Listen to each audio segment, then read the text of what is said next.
We're starting a new series today, Gold Leaf. As you saw, thank you to the British people who gave us permission to use that footage from the video.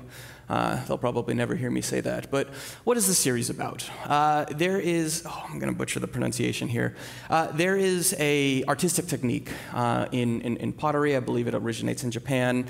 I think it's called kitsugi. Kitsugi? I could get the pronunciation wrong there. Here's the idea. Okay. Rather than discard or deem as a failure in some way a broken piece of pottery, a very precise, very careful, very special technique is used to meld, kind of gild, kind of piece it back together using gold leaf. And what gold leaf is just finely like pressed like sheets of gold. And when you piece it together, it looks kind of like that. It looks kind of like the I guess point over here for you as well, kind of like the pottery and the cups and things like that you saw in the video, and really a philosophy has also sort of grown or been born out of this artistic practice, with the whole idea being what is broken kind of can be made beautiful again, and not just in sort of like a redemptive way, but there is something new, something additive, something that wouldn't have otherwise been there. And that kind of big picture idea is sort of what we're meditating on for the next, I don't know, 5-6 weeks. I don't know how long this series is. It'll be fun. And so where do I show up in this, beyond just sort of kicking it off? We'll go with this. I don't believe in wholeness. Which is super encouraging, I'm sure, for so many of you people to hear. Oh yeah, the pastor at Watershed doesn't believe in wholeness. It's like, and wholeness in many ways, whatever people mean by that, is often sort of a central tenet, a central value, something that, I'm gonna step back, I fell off the stage last time I was up here. It's this big idea that we're talking about in faith spaces like this. Many of you are probably here today in pursuit of wholeness, and I want to be super clear, that's a perfectly reasonable pursuit. In fact, I'm pursuing it all the time, and maybe to sort of explain this, I need to take a step back, both literally like I just did and also metaphorically. I don't feel whole, and I suspect, broadly speaking, that's going to be the general sentiment in the room. None of us probably on some level feel whole, and there's reasons for that. At the most basic level, the last 2 or 3 years, which in many ways feels like the last 10 years, I've started using the language of COVID years, kind of like dog years, but bad, has been exhausting. And there's a sense of isolation that many of us feel in relation to one another. I think maybe even more so in relation to ourselves, if that makes sense. We feel isolated from ourselves and who we are and who we're told we're supposed to be, who we aspire to be. So there's that. Then there's like the base level sort of lack of wholeness that we often feel, the scripts that we're fed around what success looks like, what victory conditions look like, the way our life is supposed to go, the identities, both literal and real and symbolic, that we take on or fail to meet, that we aspire towards. So that's like already there, kind of on the surface, below the surface, like even before you get to all the COVID exhaustion. And then there's like days like today and weeks like this week. There's Mother's Day.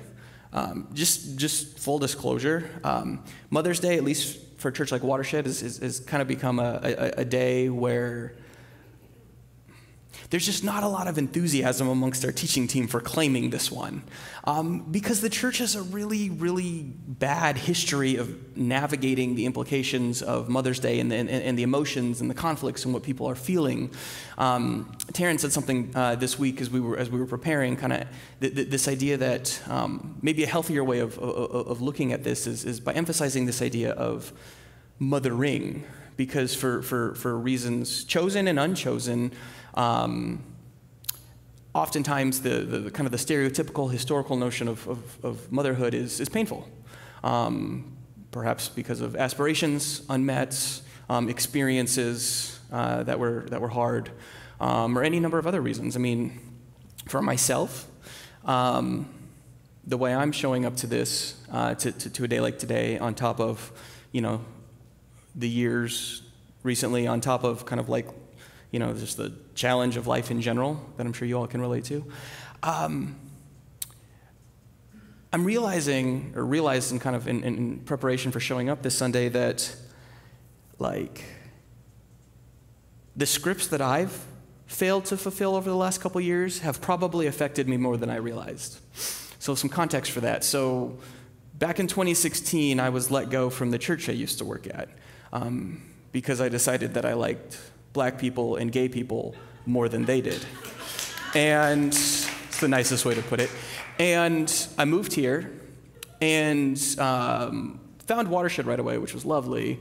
But there wasn't like a job here for me right away. And so I did some other stuff. And my wife was working full time. And just the way that kind of the chips landed for us was that I ended up being the primary at-home parent for most of the week. At the time was my two kids. The third one came later, and I knew, because I'm a good progressive Christian, I knew that like all of the normal like gender norms and parent norms are like total bunk, and this was, and in many ways I like really reveled in this opportunity to like spend all this time with my kids, and so I was excited about that, but also feeling all of the things that like men are told that they should feel about, providing and money and things like that. And so, fighting those. And then my wife was feeling the same thing, feeling like she wasn't around our kids enough and things like that. And it's evolved, but I was reflecting on all of that this week, just the complexity of it, right? Like in that moment, like I was like, the two of us we were combating these scripts around what we were supposed to do, but then also like, I don't know, like you lean into the contradiction, kind of like, okay, well, that's BS. Like, society is wrong about that. Like, this is good, but all of it is just words fail, right? Like, I'm not even finding the right words because it's just contradiction all the way down. Trying to orient yourself in a world of expectations, narratives, definitions of normativity that many of us fail to meet on our best days. And then we experience a kind of anxiety or frustration about that.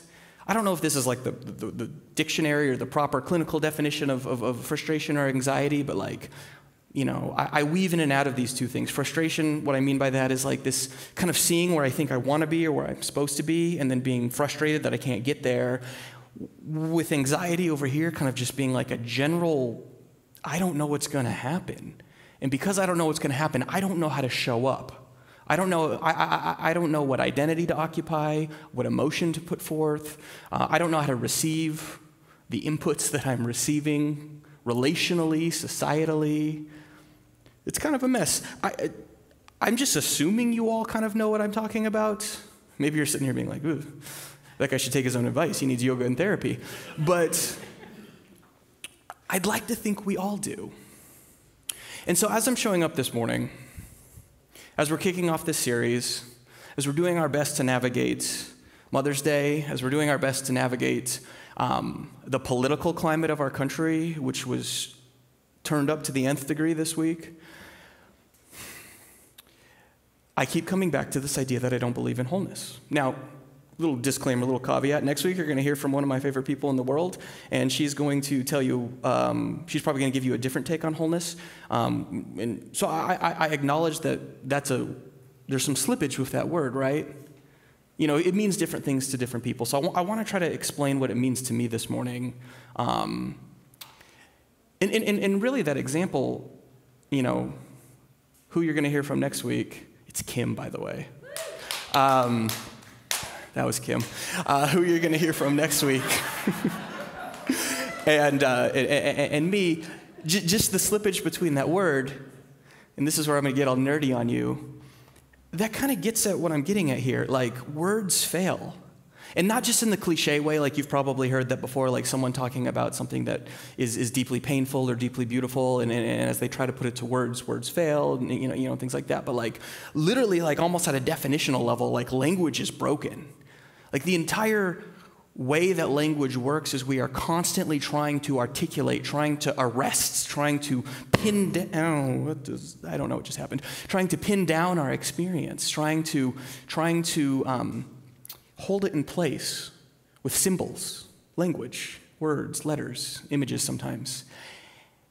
And it fails, and that failure causes us to grasp more desperately, to search more intently, more fervently, to find modifier words, new words. Many of you probably, grew up with the torturous experience of learning how to diagram a sentence. Like this is the adverb and this is the adjective, and I'm traumatizing many of you right now. But even that process is kind of just like parsing out our attempt to make sense of our experience of the world as best we can and failing. So at the very least, when I say that I don't believe in wholeness, what I mean is I don't think at any point we're ever going to arrive at some kind of equilibrium wherein that sense of longing, this sort of,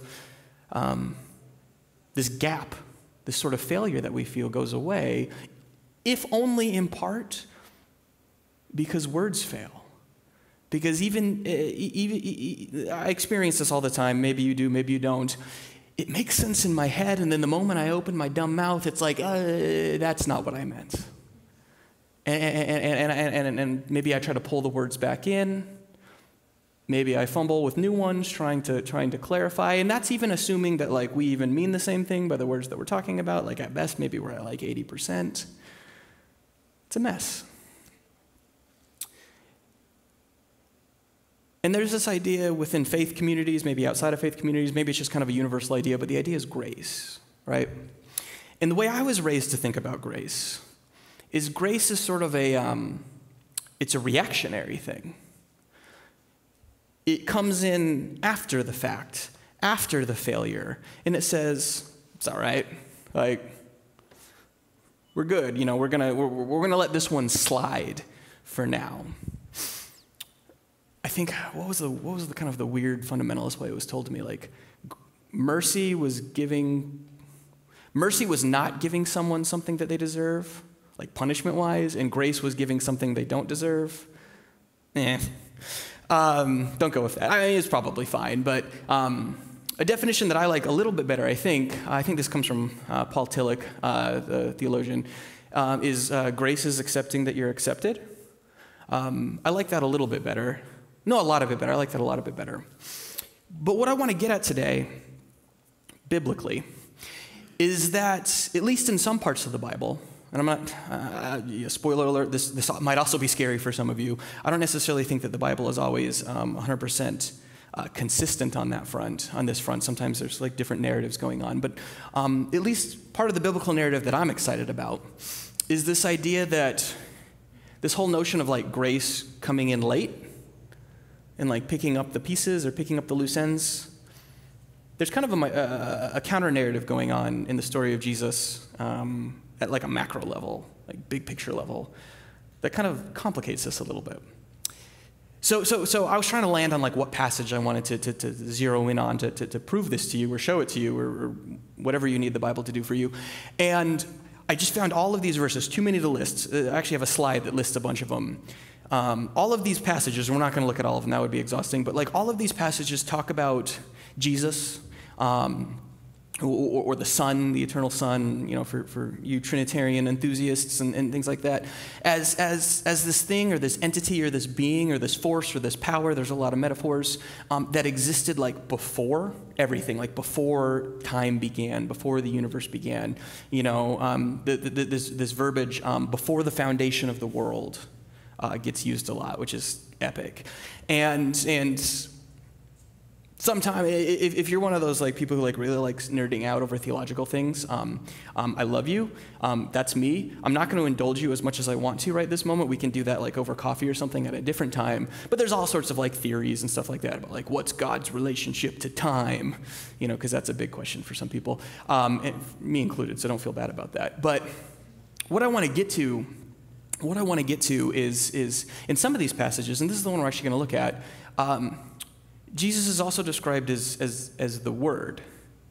And I was thinking about that a lot because, my whole thing here is like words fail. There's this gap.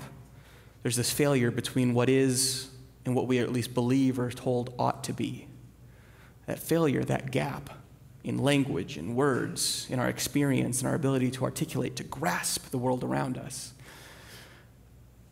Well, if we're going to take the Bible at its word, there is something maybe intrinsic to the person of God. So John 1, you all have heard this before. In the beginning was the Word, and the Word was with God, and the Word was God. He was with God in the beginning. So once again, beginning, whatever God's relationship with time, this was before or there, concurrent or, simultaneous, I don't know. But the word, the Greek, yes, many of you have probably heard this, is logos. The whole point here is this idea that whatever we mean by Jesus, is God's self-description of God's self. And you see this throughout the Bible, God speaking things into existence. Band, that's not your cue. I'm going to get back to that. They know when I get back to the Genesis narrative, it is their cue. I'm just going to tell you all. They can hear me right now. I'm just going to tell them when it's their cue. That's not it. But God speaking things into existence. And there's a way that you could read this passage and kind of interpret much of the rest of the scripture through this passage where, the idea is God's trying to describe God's self. And in the gap, the failure, the inability to, describe the infinite, to describe the eternal, to describe the divine, that's creation. Does that make sense? It doesn't, but I'm going to try to make more sense.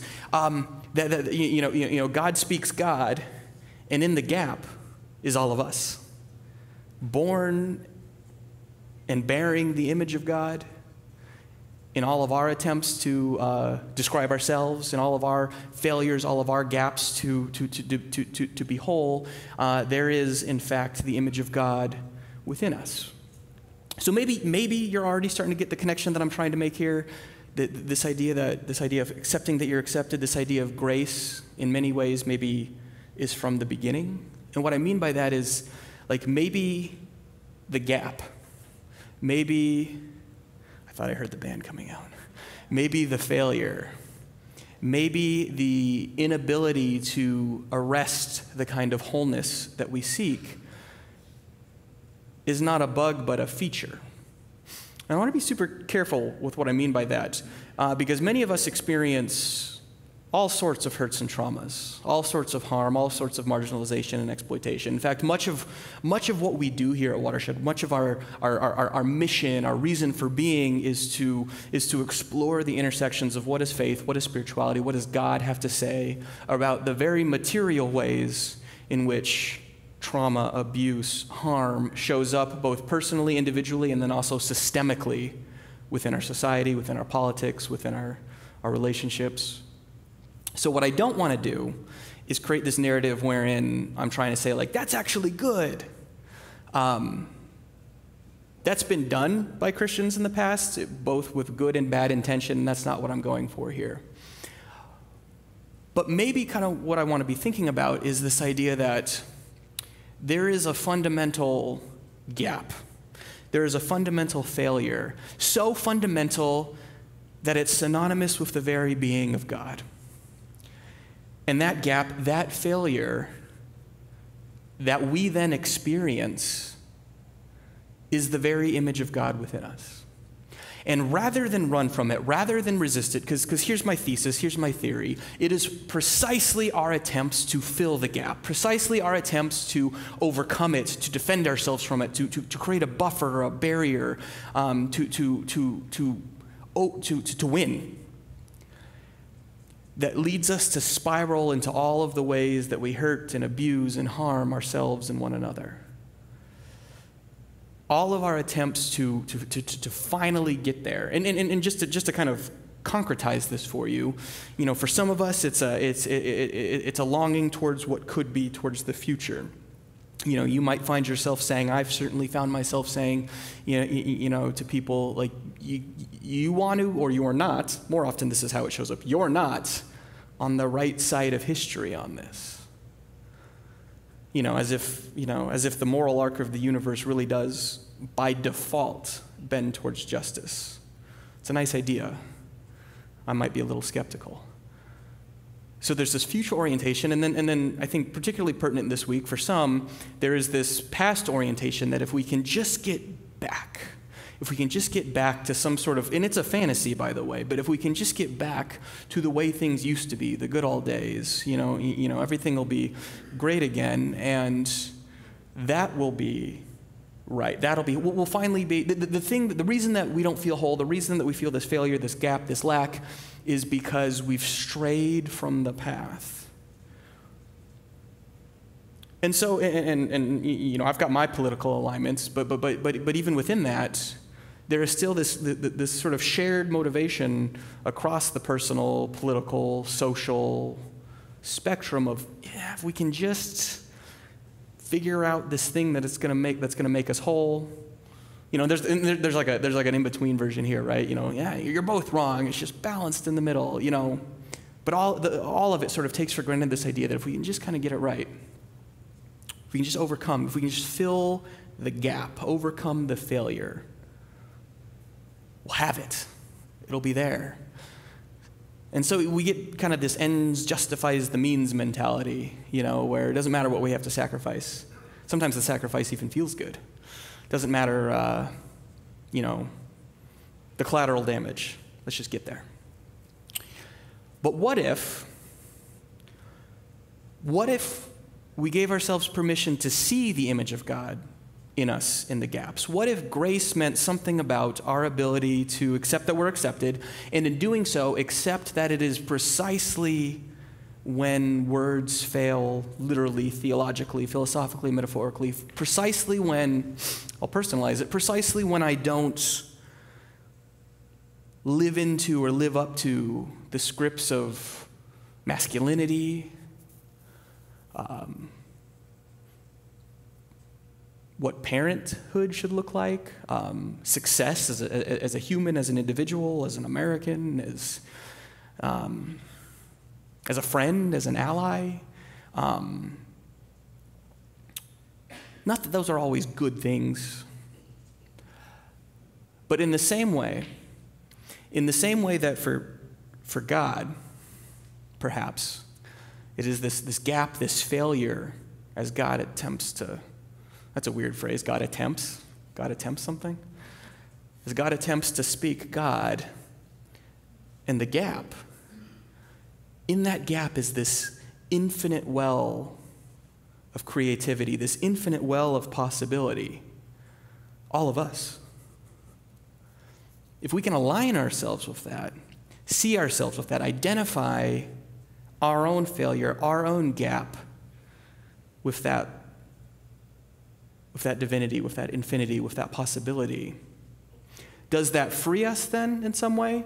Does that free us to not strive, hustle, conquer? I don't know, you could fill in all sorts of imperialistic metaphors here, but does that free us to not buffer ourselves against one another, hoping that if we can just white knuckle it long enough and hard enough, we'll finally feel whole? Is there something, and I don't know, this feels biblical to me, is there something about, losing on purpose? The last shall be first. You must lose your life to have it. I desire to know nothing but Christ and Him crucified. I am crucified in Christ, but it's no longer I who live, but Christ who lives in me. Is there something about this idea, counterintuitive as it might seem, of almost losing on purpose, embracing the failure, embracing the gap, that in a certain way sets us free? Sets us free knowing that because it won't be whole, because it won't be perfect, because it won't finally be final, that in embracing that gap, this well of possibility springs up, and then we can actually do something. We can actually do something. We can organize together. We can be in solidarity with one another. That idea of solidarity is key for me here, because if the only thing that's universal amongst us is the failure, if it's the only thing that's universal amongst us, that's collective amongst us, is this gap,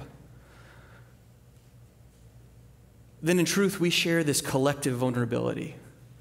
And that collective vulnerability is, my point here, is God, the image of God in us. That's the divine. Man, we could do some really cool things politically, some really good things organizationally, some really good things relationally, societally, interpersonally, if we just embraced that, if we bought into it, if we believed it. So I guess what I'm getting here is words fail, we fail. There's a gap. I feel it, you feel it, I think. And we don't always have to overcome the gap, and maybe it is precisely our failure to overcome the gap that is the opportunity for the creative power of God to burst forth. And I think you see this in the creation narrative. This is the cue.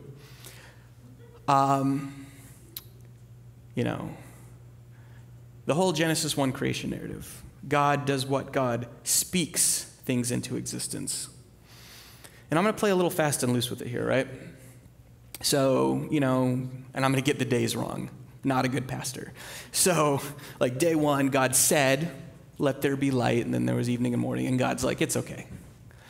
And then I think the next day might have been the land or the water, I don't know. Either way, God was like, God shrugs, it's good, it's good.